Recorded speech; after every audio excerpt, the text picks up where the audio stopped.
Let's cover President Zelensky's reaction to this surprise operation in Venezuela. So Zelensky said, quote, "If it is possible to deal with dictators like that, then the United States of America knows what to do next." What is your response to this? Well, I don't think President Zelensky is suggesting that the Americans are going to do a similar operation on Moscow and to lift Putin. But I think the way I'm reading it is very much as this is now Putin's opportunity to agree the US-Ukraine peace deal that's on the table, because it's an imperfect deal for Ukraine and it's an imperfect deal for Russia. But the way things are going at the moment, it's only going to get worse for Russia.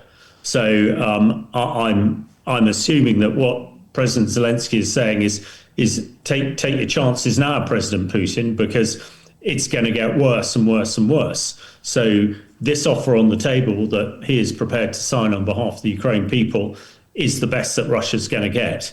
And again, everything that's happening at the moment is really, I think, putting a lot of pressure on the Kremlin. So, and the fact that the Russians have been slow to respond, or almost comically accusing President Trump of in getting involved in another state and completely ignoring the fact that Russia invaded Ukraine on the 24th of February 2022 with absolutely no provocation or reason to do it.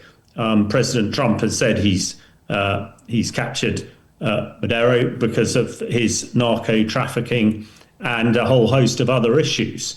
Now, there is no possible reason that Putin can come up with for his invasion of Ukraine on that stage. So, yeah, let's hope that this is the Kremlin and Putin realizes that now is their best opportunity for a peace deal, and if they prevaricate any longer, that deal is going to become more and more in favor of Ukraine and less in favor of the Russians.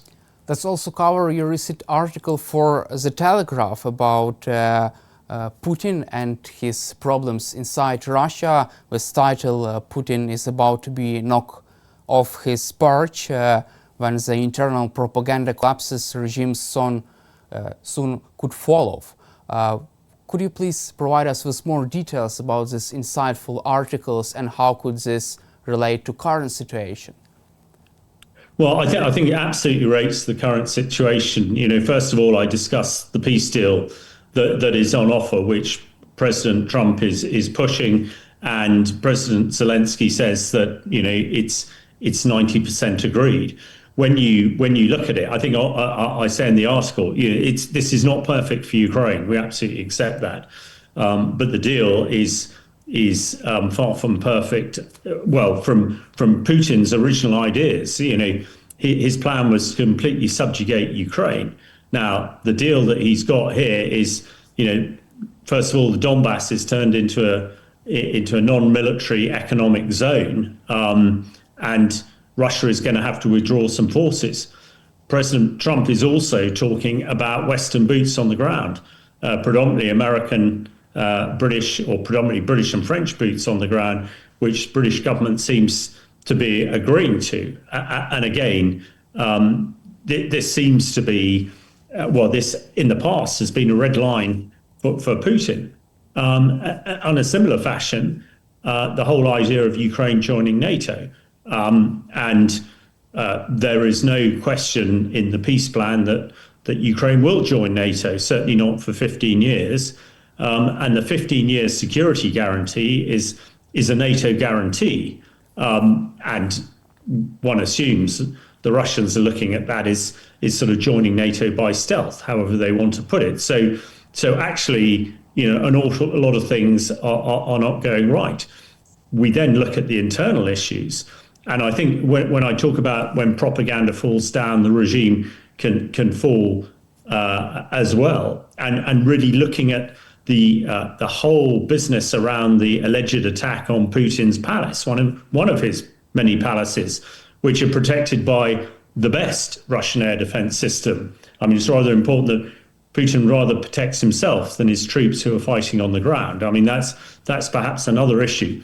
But all the propaganda coming from people like Lavrov and others that it was Ukraine attacking Putin's palaces is being proved to be an absolute fabrication. It was pretty obvious to all of us anyway, especially when Russian locals in the vicinity of Putin's palace were saying, well, we noticed nothing. If maybe we would have heard something if 90 drones had been shot down. And then the Russians produce a drone that sort of says made in Ukraine on the side, written in Russian handwriting sort of thing. I think sometimes, the Russian propaganda takes us for idiots, but people are now beginning to see that.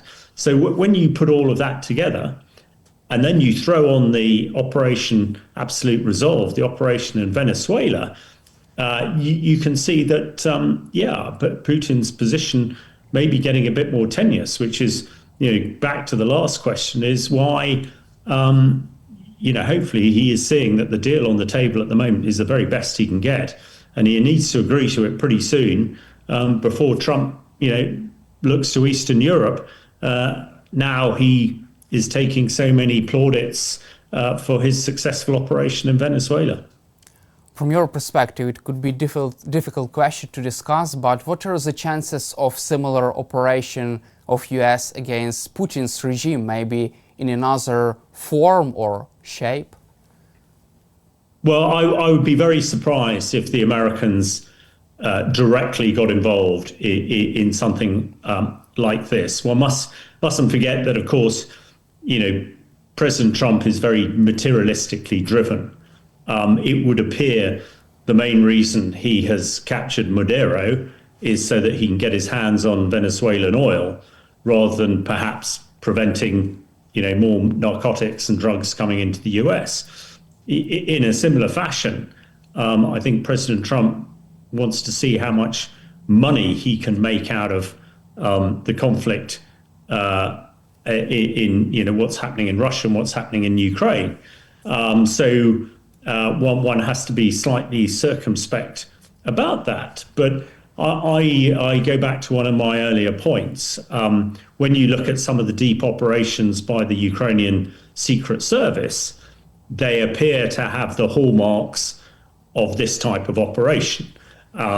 They appear to have huge amounts of intelligence, huge amounts of capability, and I'm sure that is down to the very brilliance of the Ukrainian Secret Service. But I expect there is also quite a lot of Western allies support, and no doubt quite a lot of US support as well. But with all, I think in these sort of high stakes negotiations and these sort of strategically important points, there are many people who perhaps are thinking that America could repeat the operation that it did in Venezuela to Russia or to Belarus or whatever. And when you think somebody can do something, that really changes your metrics and your thought process. I don't think anybody thinks that the Russians could do anything like this to the Americans or even to any Western countries or even to the Ukraine capital itself. So in that way, in a sort of game of chess or any other sort of game you can think of, American football, soccer, when you have the advantage, the sort of mental and psychological advantage can be 10-1 the physical. So at the moment, all that advantage appears to be with the Americans and the West and Ukraine, and not with the Russians. And do you feel that this operation, this military success can change or influence Putin's thinking right now, his calculus and his metrics in these negotiations? Well, let us hope so. I mean, that is what we are all hoping. And, if one looked at it logically, absolutely it would, because Putin has, it's been shown to the world that Russian military equipment is really just not up to the task. Everybody is sort of knowing the state of the Russian military. Again, in the piece that I wrote of the weekend, everybody knows the Russians have lost over 1.5 million casualties in this conflict. I think what one is expecting that the Russians, Putin is not stupid. He may be a tyrant and an autocratic dictator, but hopefully is seeing that at the moment the peace offer on the table is the very best he can get. And if he turns that down, things could get a heck of a lot worse for him. So there's a lot of hope, I realise, in this, but there's quite a lot of really important concrete things that have happened in the last few weeks and the last few days that make you think that maybe the tide is really turning against Putin. And if he's as clever as he likes to let everybody know that he is, then he'll come to that peace table sooner rather than later.